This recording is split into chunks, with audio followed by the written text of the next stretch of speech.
O que dizer sobre o Dia das Crianças? O que uma física poderia estar aqui falando com você sobre isso? E por que eu estou vestindo essa camiseta aqui, que é tão polêmica, né? Sobre o fato de eu ser uma cientista feminista.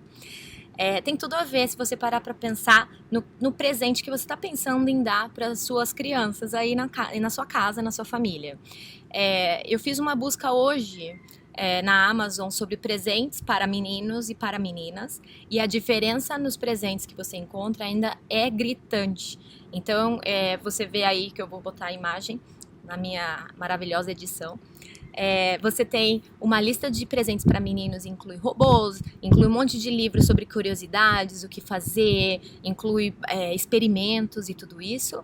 E na lista das meninas até que está entrando alguma coisa, mas ainda é muito voltado a vestidos, maquiagens e tudo isso. Isso para crianças de 10 anos. E eu tô pensando muito nessas questões essa semana, porque eu fui convidada a dar uma palestra num encontro que as Nações Unidas estão promovendo em Washington, D.C., no dia 18 de outubro. E eles me convidaram a falar sobre o meu projeto Girls in Space, que é um projeto voltado para meninas na física espacial. Então, o objetivo dos livros que eu escrevi, quem não conhece o projeto, eu vou deixar o link aqui embaixo, é mesmo atrair as meninas, né, para a área de física espacial. E por quê? Porque a gente ainda tem menos de 30% de todos os cientistas do mundo ainda eles são meninas, né? 30%. Então, o que está acontecendo, né? E olha, eu tenho ido a muitos encontros, não só das Nações Unidas, sobre esse termo de inclusão de gênero, né, e igualdade de gênero ou equidade. E isso ainda é muito polêmico e é muito ridículo, porque eu vejo senhores e cientistas renomados nas plateias perguntando por que vocês estão tentando forçar que meninas se interessem por ciências ou por matemática ou por engenharias, né, que são as ciências duras, né, que a gente chama, se elas não têm aptidão, por que vocês estão negando uma questão biológica, né? Que seria a aptidão feminina para questões mais sociais e humanas e não para questões exatas e científicas e naturais. Aí eu te pergunto, cadê os estudos científicos que provem que existe uma diferença biológica na aptidão dos seres humanos? Não existe nenhum estudo que comprove isso. Então, na verdade, isso que a gente está falando é resultado de uma segregação de gênero que se faz na infância. E é por isso que eu estou aqui falando com vocês. Eu vou fazer um vídeo rápido, eu vou tentar, para falar sobre isso. Porque tem alguns dados que eu acho que as pessoas não conhecem sobre isso e a gente acaba reproduzindo sem pensar. Então, por exemplo, eu até escrevi um post aí no meu Instagram essa semana, porque a minha filha, ela é toda princesa.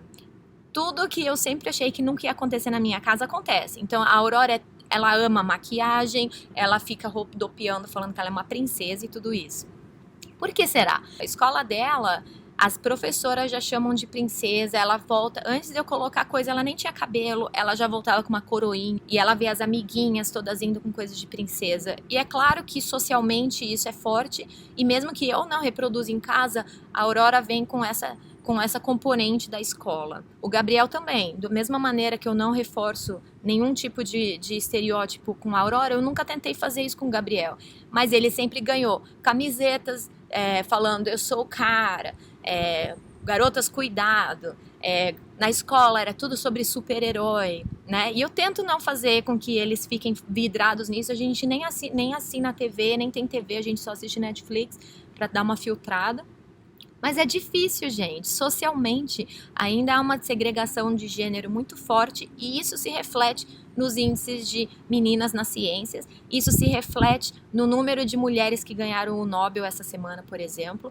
Então, se você vê de todos os premiados na história, pouquíssimos eram mulheres. Então, um número muito pequeno ainda são mulheres. E você vai me dizer que isso é uma questão da nossa cabeça de fêmea? Não é. Então, não existe nada que comprove que o hormônio feminino faz uma diferença na tua capacidade, na tua aptidão científica e analítica. Não existe. Então, eu gostaria de fazer esse vídeo curto aqui para que você pense no presente que você está comprando aí para sua criança, se você não está reforçando isso. E aí, falando um pouco da minha história, eu me lembro que eu até, isso foi uma piada que eu fiz com minhas amigas da faculdade, quando entrei na faculdade. Eu entrei com 17 anos, no meu aniversário de 18 anos, foi quando eu ganhei a minha primeira Barbie. Porque eu falava para as minhas amigas, eu nunca ganhei uma Barbie. E eu nunca ganhei mesmo. E eu lembro dos meus tios, meus pais, sempre me presenteando com jogos de lógica e umas coisas. E eu nunca entendi por quê. E enquanto as outras crianças estavam ganhando, minhas amigas estavam ganhando bonecas. E eu estava ganhando jogo de xadrez, um jogo de matemática, jogo de lógica. E por quê? E aí eu perguntei para minha tia, por que vocês... Porque eu sempre fiquei pensando que isso era uma coisa negativa. Por que eles ficam me dando essas coisas de lógica e não me dão coisa de menina? Fiz essa pergunta para minha tia, por que as pessoas me davam essas coisas? E a resposta dela, sabe qual foi? Porque a gente vê que você gostava. Então, eu acho que a minha família foi sensível o suficiente a perceber que eu tinha uma atração por isso e eu gostava dessas coisas e elas me incentivaram. E isso com certeza teve um efeito na minha carreira. Mas nesse vídeo sobre o Dia das Crianças, o meu apelo mesmo é para que você pense com calma sobre o presente que você está dando para sua criança, para que você não reforce estereótipos de gênero, tá bom? Porque toda criança nasce cientista. Todas são tão interessadas em espaço, elas são interessadas na natureza, elas estão lá vendo o que está acontecendo com a aranha, como que esse bichinho está andando, elas querem saber por que o céu é azul. Todas as crianças têm os mesmos interesses e as mesmas aptidões. O que acontece depois disso? Por que os meninos acabam indo para ciências e as meninas não? Porque a gente acaba diferenciando a capacidade e habilidade dessas crianças. Então, se as meninas continuarem apenas recebendo brinquedos que estimulem elas a serem mães, a trocarem uma fralda, a cuidarem da cozinha, a cozinhar, a se maquiar para ser bonita e tudo isso, o que você acha que ela vai ter aptidão para fazer quando ela tiver 10 anos de idade? A questão de gênero, ela é realmente muito complexa e ela é mais complexa do que menina vestindo rosa e menino vestindo azul. Mas nesse momento aqui, próximo do Dia das Crianças, eu gostaria de deixar essa reflexão aqui para vocês. Vamos tentar dar um estímulo neutro para as nossas crianças, né? Realmente elas tenham igualdade de condições na hora de escolher uma carreira. Tá bom? Obrigada!